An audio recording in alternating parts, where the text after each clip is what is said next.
Bonjour, nous sommes le mercredi 28 juin. Nous fêtons la Saint-Irénée, évêque de Lyon.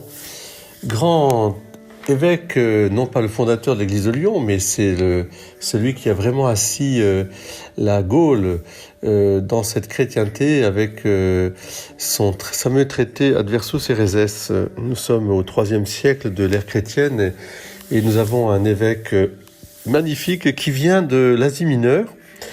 Et je voudrais en profiter non seulement pour prier avec vous pour cette église de France. J'ai deux amours, j'ai la France et l'église, mais aussi pour lancer un message.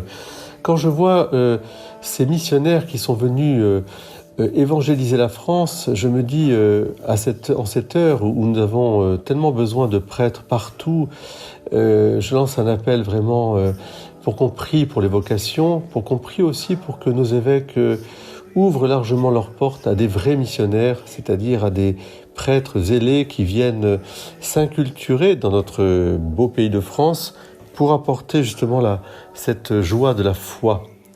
C'est une joie que la foi, et on voit bien que Saint Irénée lui-même n'est pas français au départ, il n'est pas de ces Francs, de cette gallo-romaine, mais il est d'Asie mineure, mais il vient donner sa vie pour que nous puissions être évangélisés.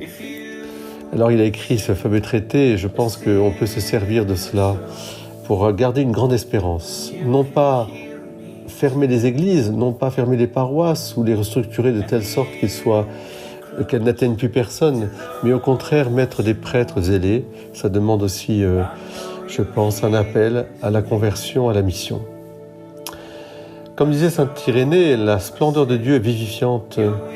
Ceux qui voient Dieu reçoivent la vie.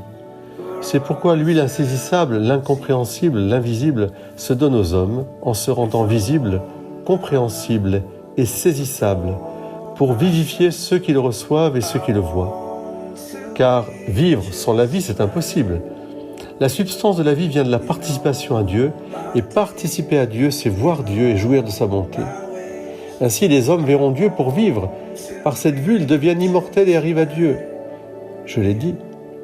Il était annoncé en image par les prophètes que Dieu serait vu des hommes qui portent son esprit sans cesse, attendent sa venue.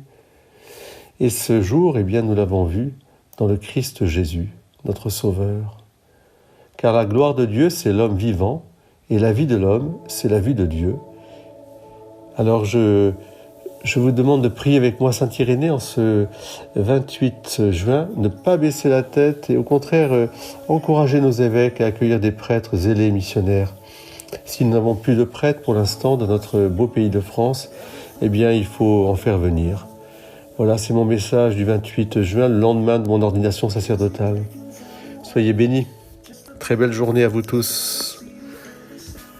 Écoutez For King and Country. Amen.